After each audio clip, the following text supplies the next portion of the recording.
It was the spring of 1978, and the air inside the theater felt electric, almost dangerous. Madeline Kahn stood in the wings, small in stature but carrying the weight of something much larger than herself. She had clawed her way to this moment. The curtain would rise soon, and with it, everything she had worked for would either solidify or shatter. She didn't know which.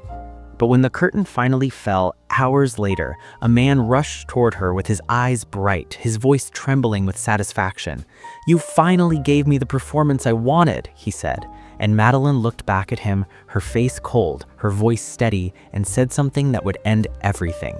Within weeks, she was gone from the production, and years later, she would be gone entirely, her life cut short in a way that felt almost inevitable, as if the darkness that had followed her from the beginning had finally caught up.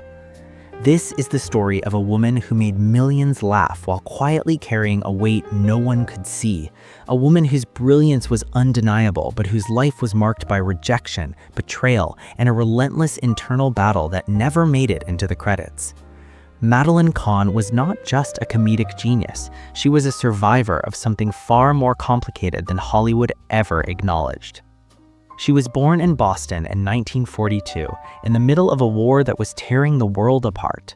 Her father, Bernard Wolfson, was a garment manufacturer. Her mother, Frida, was 17 years old when Madeline came into the world. 17, barely more than a child herself. And within a few years, Bernard would leave. He came back from the war, looked at the life he had, and walked away. Madeline was still a toddler. She would spend the rest of her life trying to understand what that absence meant, trying to fill a space that had been carved out before she even had language for it. Frida changed her name to Paula. She had dreams of her own. She wanted to be an actress, wanted to stand on a stage and become someone else, someone bigger.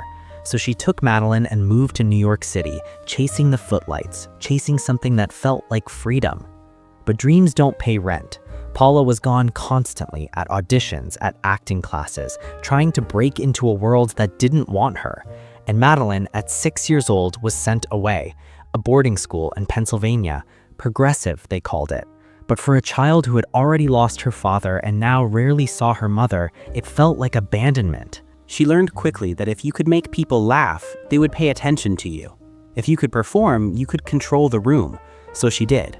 She threw herself into school plays, into singing, into anything that would earn applause. Because applause felt like love. And love, for Madeline, had always been conditional. By the time she was a teenager, she had reunited with her mother in Queens. She attended public school, graduated with honors, and won a scholarship to Hofstra University to study drama. But even then, even with talent that was undeniable, she didn't believe in herself. She majored in speech therapy as a backup plan, just in case the thing she loved most in the world didn't love her back. She trained her voice classically, studied opera, learned to hit notes that most singers couldn't even dream of. But she didn't think she was good enough. She never thought she was good enough. She worked as a singing waitress at a Bavarian restaurant, carrying trays of beer and belting out comic songs for tips. One night, a drunk patron demanded she sing an aria from Madame Butterfly, right there in the middle of the restaurant, with no preparation. She could have refused. She could have laughed it off, but instead, she learned it. She learned the entire aria, one of the most difficult pieces in the operatic repertoire, and she sang it perfectly. And in that moment, she discovered something terrifying. She could do things she didn't think she could do, but only if she was pushed to the edge. By 1967, Madeline Kahn was trying to break into Broadway. She landed a part in a musical called How Now, Dow Jones. It was her chance, her big break. And then, during out-of-town tryouts in Boston, she was fired. The producer, David Merrick, had no patience for her. She overanalyzed every comedic beat, questioned every choice, tried to understand the mechanics of why something was funny instead of just doing it. It drove him insane, so he cut her. She was devastated. She spiraled. She questioned whether she had any business being in this industry at all. But she didn't quit. She went off-Broadway into the smoky cabaret circuit, where she shared stages with Lily Tomlin and Dixie Carter. She experimented. She satirized opera. She mocked torch songs. She developed a style that was uniquely hers, equal parts sophistication and absurdity. And in 1968, she finally made her Broadway debut in New Faces of 1968. She performed a comic number in a mock German accent called Das Chicago Song, and it stopped the show. She had found it, the thing that made her different, the thing that made her undeniable. But Hollywood wasn't paying attention yet.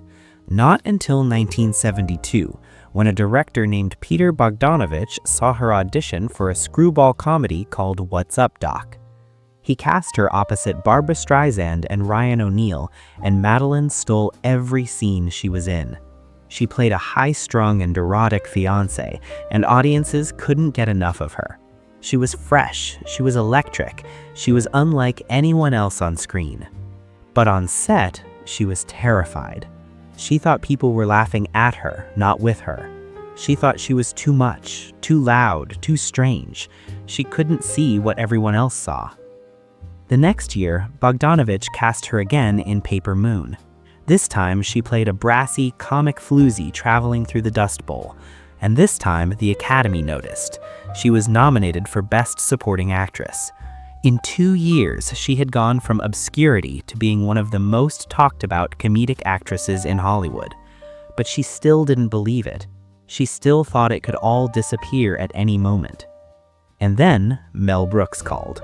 He was making a Western parody called Blazing Saddles, and he needed someone to play Lily von Stupp, a Marlene Dietrich-style saloon singer who was equal parts sultry and ridiculous.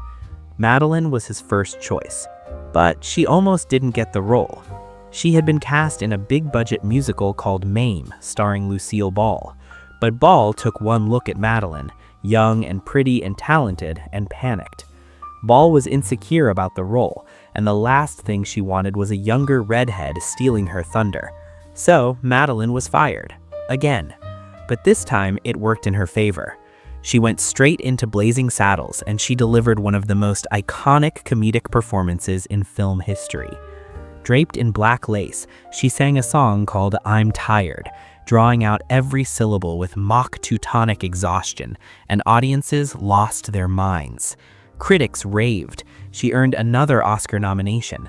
And Mel Brooks, recognizing what he had, immediately cast her in his next film, Young Frankenstein. As the prim fiancée of Dr. Frankenstein, Madeline was a comedic confection, all trills and prudishness, until, in one of the film's most famous scenes, she erupts into an operatic rendition of Ah, Sweet Mystery of Life after being swept off her feet by the monster. That moment wasn't even in the script, it was Madeline's idea, and it became one of the film's biggest laughs. Gene Wilder, her co-star, was in awe of her. He said she was the best comedic and dramatic actress he had ever worked with, the best singer, the best performer, period. But even with all of that praise, even with 2 Oscar nominations and a string of hit films, Madeline didn't feel secure. She felt like an imposter, like someone who had tricked her way into success and would eventually be found out. By the mid-1970s, she was one of the biggest names in comedy, but not every project was a winner. She starred in At Long Last Love, a lavish musical directed by Bogdanovich that flopped spectacularly. Critics were kind to her, but the film's failure stung. More misfires followed, and Madeline started to wonder if her moment had already passed. So she turned back to the stage, back to Broadway, the place that had rejected her once before. In 1978, she was cast as the lead in On the 20th Century, a big, splashy musical directed by Hal Prince. The role was perfect for her on paper, a 1930s movie star and opera diva. But from the first rehearsal, something was wrong. The score was brutal. It stretched her voice to its absolute limits, night after night. Madeline, protective of her instrument, started taking certain high notes down an octave. The composer, Cy Coleman, was furious. He didn't care if it hurt her. He wanted his music sung as written. The creative team grumbled. The cast whispered. Her co-star, John Cullum, started using the understudy as a weapon against her, warning Madeline not to miss any more performances. And then there was Hal Prince himself, a legend, a taskmaster, a man who demanded precision and consistency. But Madeline didn't work that way. She was more like a jazz musician, She needed room to improvise, to vary, to feel her way through a performance. Prince didn't understand that. He didn't want to understand it. He wanted what he wanted, and he pushed her harder and harder until her voice was fraying and her nerves were shot. Opening night came, and Madeline somehow gave the performance of her life. She hit every note. She nailed every comedic beat. She brought the house down. The audience erupted, and Hal Prince rushed to her dressing room, elated, and said, "You finally gave me the performance I wanted." And Madeline, exhausted, her voice barely holding together, looked at him and said, "I hope you don't think I can do that every night." It was the truth, but it was also the end. Prince was speechless. Within 2 months, she was fired. The official story was that she had damaged her vocal cords, but everyone knew the truth. She had been pushed too hard, and when she tried to protect herself, she was punished for it. The understudy, Judy Kaye, stepped in and won a Tony Award, and Madeline retreated, humiliated, her confidence shattered all over again. Rumors swirled. Some people whispered that she was using drugs, that she was unstable, that she had cracked under the pressure. None of it was true, but the damage was done. Broadway insiders decided she was difficult, and in that world, being labeled difficult was career death. But Madeline didn't give up. She refocused on film. She continued to work steadily through the 1980s and 90s, appearing in movies like Clue, where she delivered one of her most quoted lines, "Flames on the side of my face," in a sputtering, improvised rant that became iconic. She starred in the sitcom Oh, Madeline, which was canceled after 1 season. She guest starred on television, won a Daytime Emmy, and kept working. She returned to Broadway in 1989 in Born Yesterday and earned another Tony nomination. She appeared on Cosby in the 1990s and became a beloved regular. And in 1993, she finally won the Tony Award she had been chasing for decades for her role in The Sisters Rosenzweig. She was at the peak of her powers. She was respected. She was loved. And then in 1998, she was diagnosed with ovarian cancer. She didn't tell anyone. She kept working. She kept performing. She kept showing up, even as her body was failing. In 1999, she married her longtime partner, John Hansbury, in a quiet courthouse ceremony. She looked radiant, even though she was dying. And on December 3rd, 1999, at the age of 57, Madeline Kahn died. The world lost her too soon. Gene Wilder was heartbroken. Mel Brooks called her a treasure, and fans mourned the loss of a woman who had made them laugh for decades. But what they didn't know, what most people never saw, was how much she had struggled, how much she had doubted herself, how much pain she had carried in silence.